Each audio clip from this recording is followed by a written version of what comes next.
The spectacular Oregon coast is situated in the Pacific Northwest, just a 3-hour drive from Seattle, or a 1.5-hour drive from Portland.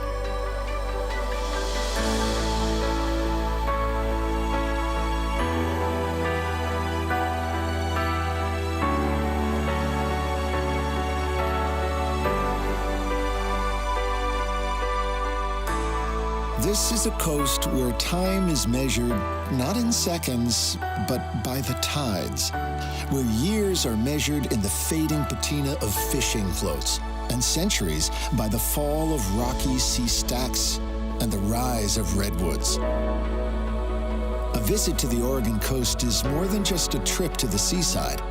It's a series of unforgettable moments strung together by one of the USA's great scenic drives, Highway 101.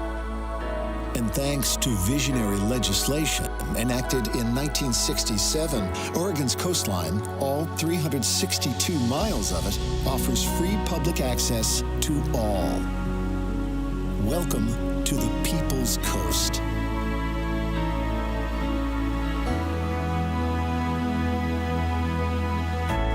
Oregon's coast starts in the state's far north at Astoria, where the waters of the mighty Columbia roll into the Pacific.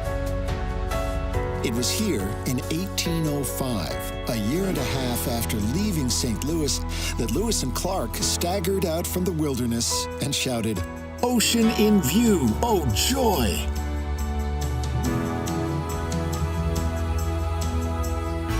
Trek back in time at the Lewis and Clark National Historical Park. Here, a recreation of Fort Clatsop lets you experience the cramped quarters where the expedition hunkered down through a brutal winter before returning east.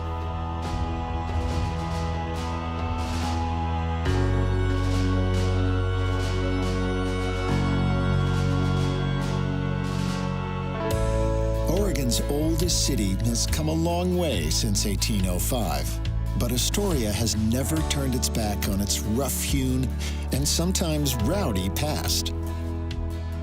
Visit the Heritage Museum and learn about the region's first peoples and the fur traders, fishermen, and lumbermen who followed Lewis and Clark.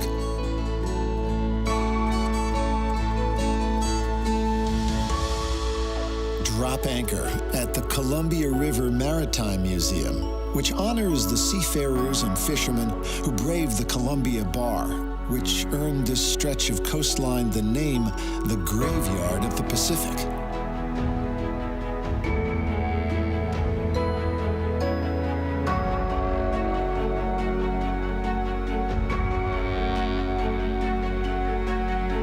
Step into the now silent interiors of the Hanthorn Cannery, the last of the 22 canneries which once made Astoria the salmon canning capital of the world.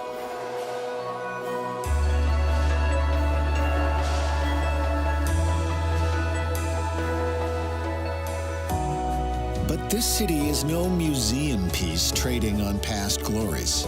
Astoria is still a working port.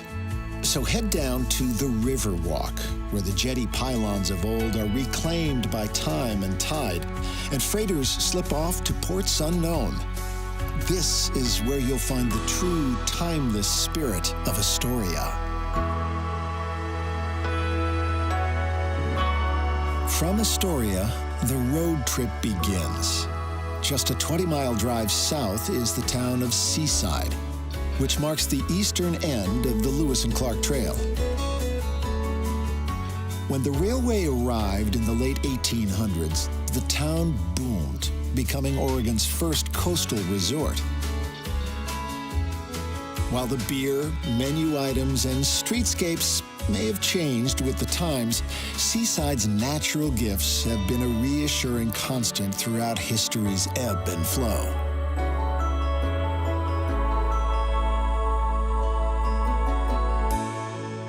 10 miles south of Seaside is Ecola State Park. Follow trails through old-growth forest and along cliff tops where offshore stacks, ribbons of beach, and the heart-calming rhythm of wind and sea beckon you further down the coast.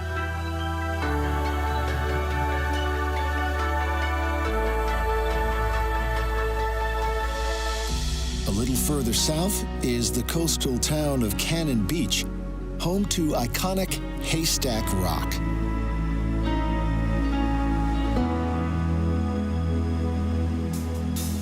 Call into the History Center to see the city's namesake, a cannon which washed ashore in the 1800s.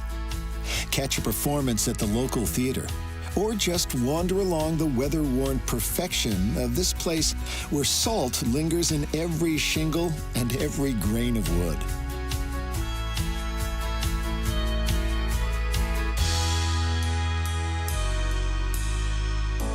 Before Oregon's coastal highway was built in the 1930s, stagecoaches raced along the sands from Cannon Beach all the way down to Cape Arch, hugging the headlands to beat the incoming tides. To appreciate the bravery of Oregon's early road builders, follow the highway through Oswald West State Park, where forests tumble toward the Pacific and scenic pullovers offer heart-stopping views down the coast for miles.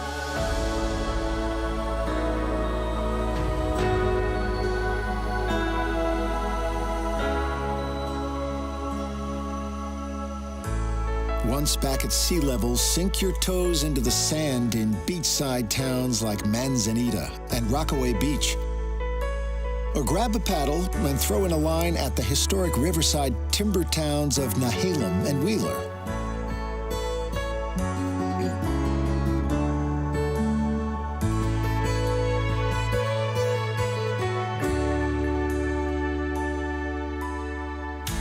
A few miles on, the coast arcs inland around Tillamook Bay to the port of Garibaldi. Take a ride on the scenic railway or just hang out by the docks. This is the kind of place where the best thing to do is relax.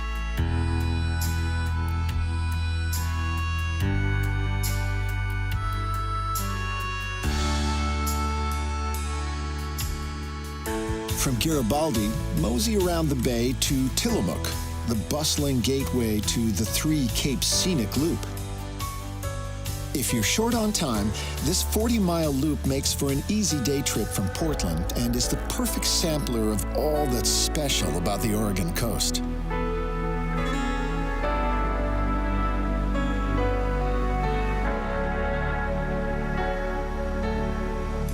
For those with more time, the road unwinds ever south through Pacific City, around Cascade Head, and onto the sands of Rhodes End, the start of Oregon's central coast.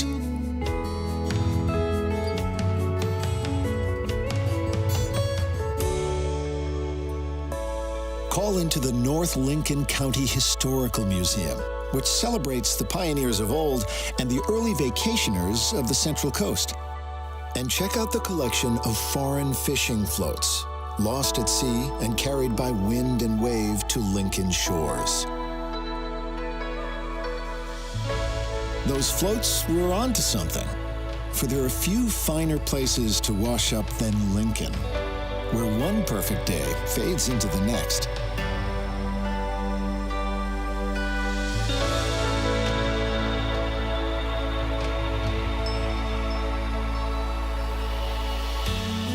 You'll find even more perfection a further 20 minutes down the coast at JBay, where whale watch cruises put out to sea from the world's smallest navigable harbor.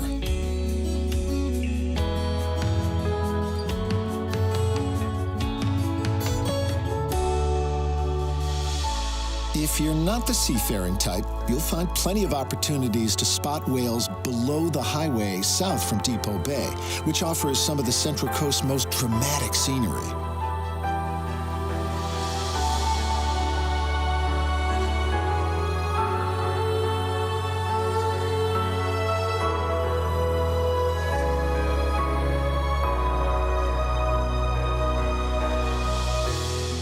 After 6 miles of twists and turns, pull over for a breather at the tiny hamlet of Otter Rock and peer into the Devil's Punch Bowl. Then rent a wetsuit and board and hit the waves in the Marine Reserve below.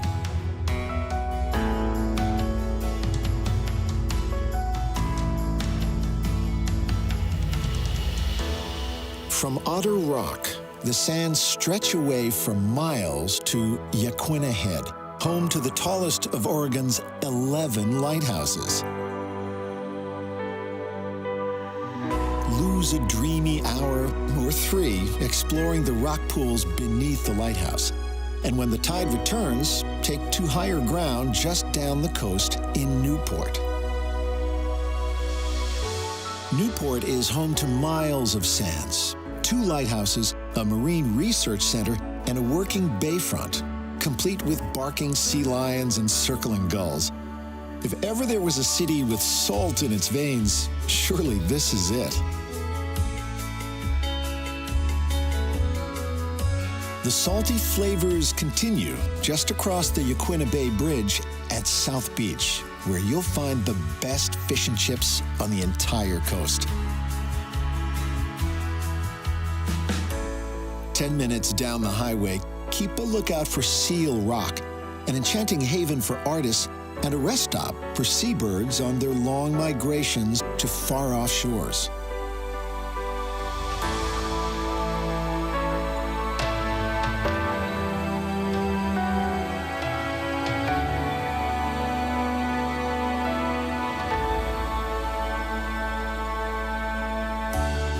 The magic continues in Yachats, a town wedged between the Siaslaw National Forest and the sea. Here, life's challenges are reduced to what flavor ice cream to choose and whether to bait your hook with clam necks or sandworms.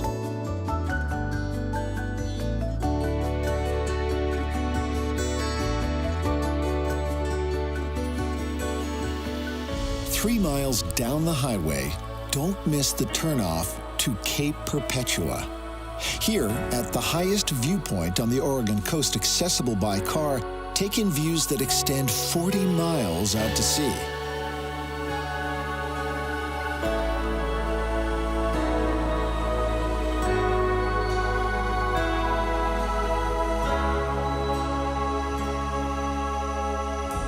After exploring the dizzy heights of Cape Perpetua, head a little further down the coast to Sea Lion Point, which offers views north to Heceta Head, all the way south to the mouth of the Siaslaw River. But the main attraction here is the 200-foot elevator ride down into the fascinating and whiffy world of Sea Lion Caves, the largest sea cave system in America.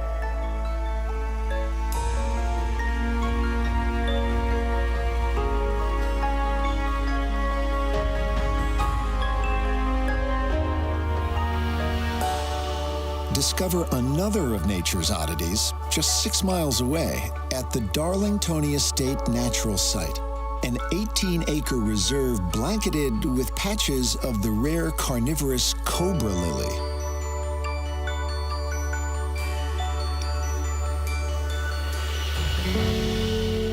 After taking in the dizzying heights, subterranean layers, and primordial wonders of the Central Coast, kick back in Florence, where the living is easy. With its Art Deco bridge, old-timey vibes, and calm waters, it's easy to see why people retire here, to spend their days happily checking crab pots and playing with the grandkids on the silver sands.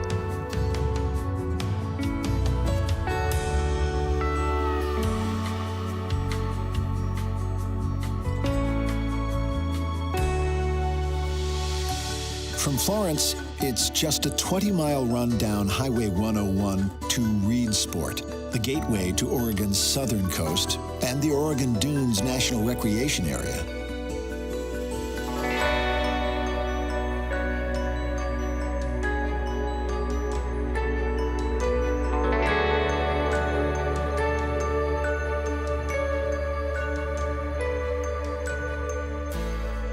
After exploring the dunes, shake the sand out of your shoes at Coos Bay, the largest natural harbor between San Francisco and Seattle. Spend an hour or 2 at the Coos Historical Museum and follow the bay's European story from its castaway beginnings to its heyday as the largest timber port in the world.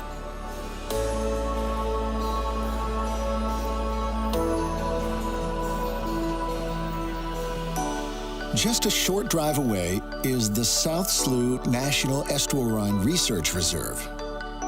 Spend an afternoon in this 6,000-acre park on the Coos Estuary, a vital nursery for all marine and bird life, and a veritable pantry for the region's first peoples for thousands of years.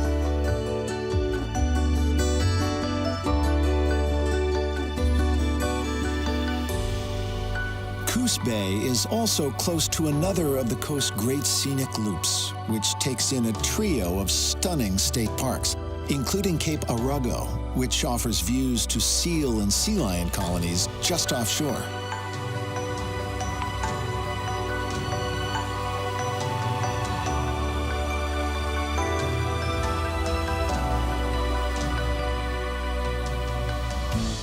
After exploring the intertidal and coastal treasures around Coos Bay, follow the winds of adventure south to Bandon by the Sea, one of Oregon's coolest and craftiest coastal towns.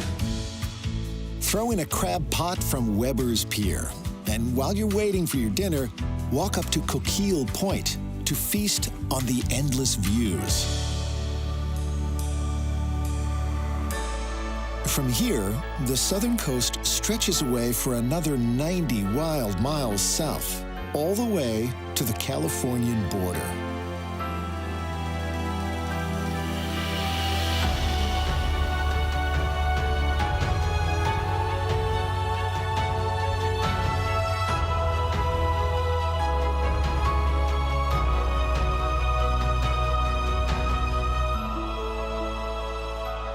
Whether you visit just one part of the Oregon coast for a weekend or take a month to explore its entire length, every cove and trail, every wisp of sea mist will greet you like a long-lost friend. For these are your sunsets, and these are your shores. Welcome home to the People's Coast.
Well, I have read as a child books about the Whitbread race at the time, and the sailing magazines, the films, and it's inspired me tremendously. I'm super happy that we are now starting the race.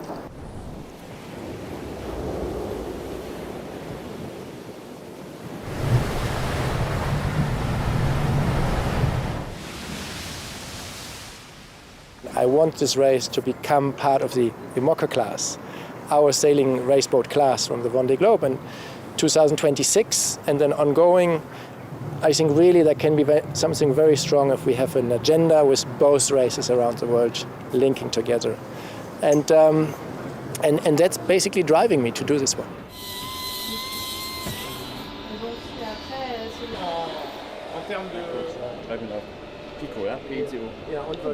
And this is now 2/3 done. All the design work is finished, even all the details. We have already most of the ropes made with their little labels and their little color code and all that's already hanging in the container. And we have a launch on the 19th July in Lorient. And then we want to get this boat going as quickly as possible.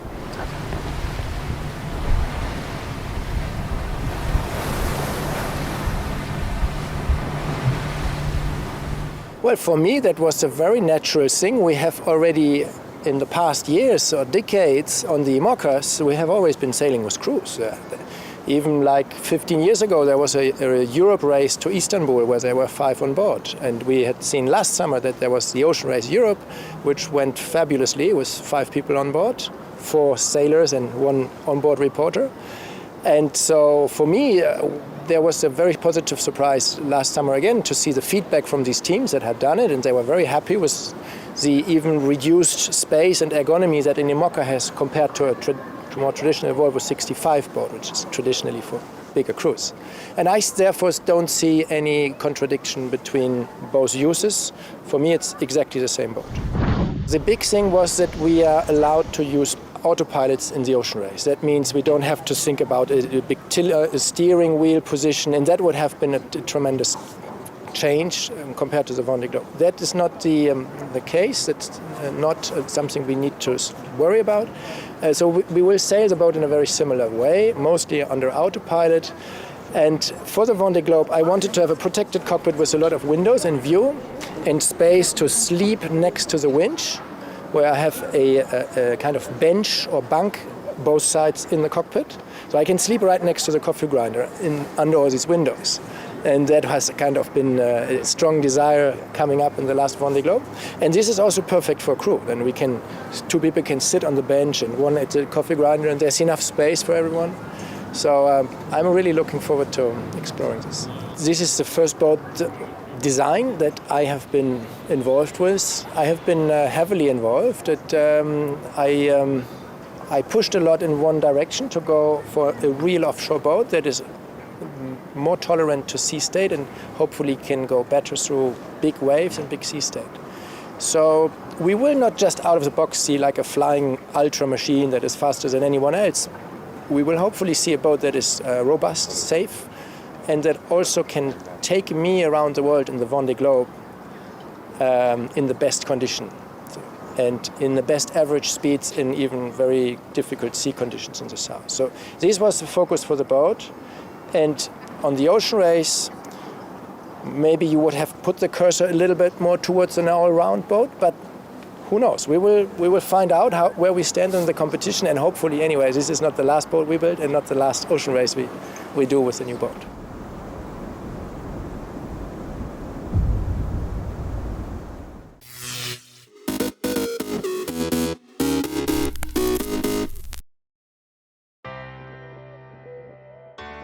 Hi everyone, I'm Madeline from Wisk. We're so excited to be here today at the Farnborough International Air Show. Wisk is a joint venture between Boeing and Kitty Hawk, and together we're bringing safe, autonomous electric flight to everyone. Wisk has been testing and developing aircraft since 2010. I'm here in Cora, our 5th generation aircraft, and my colleague Jay is going to give you a little tour of how this all works. Safety and reliability is key into the aircraft design. As you can see, we use 12 lift fans to take off, transition to a wing-borne flight, and land. With each fan being independently controlled, it gives us a very stable hover and transition. 6 fans will spin clockwise as 6 spin counterclockwise. This giving us all the control, very similar to how a helicopter takes off. As we get closer to the back of the aircraft, our pusher motor is used for our wing-borne flight. Wisk utilizes an electric motor with a fixed pitch propeller. As we fly traditionally, we utilize redundancy in our flight controls, in our rudders, elevators, and ailerons. As you can see, our fans will be in a locked and stowed position for this traditional flight. Prior to the aircraft coming into land, the aircraft will begin to slow down and descend. At this point, the fans will become unstowed and begin to spin. Our safe, autonomous aircraft then lands on the ground. To learn more about us, check out whisk.aero and follow us on social media. And to learn more about Boeing's commitment to sustainability, head to boeing.com.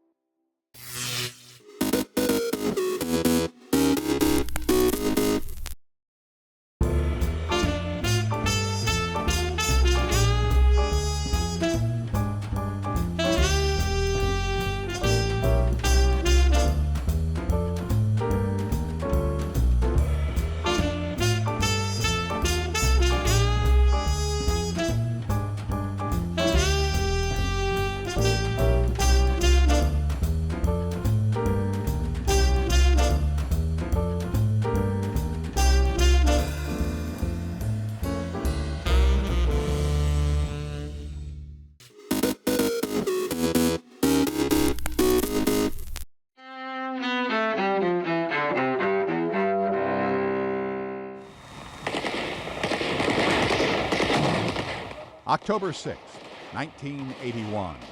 In Cairo, Islamic extremists assassinate Egypt's President Anwar Sadat while he reviews a military parade. Sadat, the first Arab leader to recognize Israel as part of a push for Mideast peace, was 62 years old. 1973. War erupts in the Mideast for the fourth time in a quarter century as Egypt and Syria attack Israel on the Jewish holy day of Yom Kippur. The fighting ends in a ceasefire weeks later, with Israel still in control of territory which it seized during the Six-Day War. 2004. In Washington, a report that undercuts a key rationale by the Bush administration for invading Iraq. Top U.S. Arms Inspector Charles Delfer finds no evidence that Saddam Hussein's regime had produced weapons of mass destruction after 1991. 1989. Fasten your seatbelts. It's going to be a bumpy night. Actress Bette Davis, star of Hollywood movies during the 1930s and 40s, dies in a northwestern suburb of France's capital, Paris. She was 81 years old. And 1927. Wait a minute. You ain't heard nothing yet. Wait a minute, I tell you. You ain't heard nothing. Talking pictures arrive on the silver screen as The Jazz Singer premieres. The film, starring Al Jolson, features both silent and sound synchronized scenes. Today in history, October 6th, Ross Simpson, The Associated Press. Don't cry.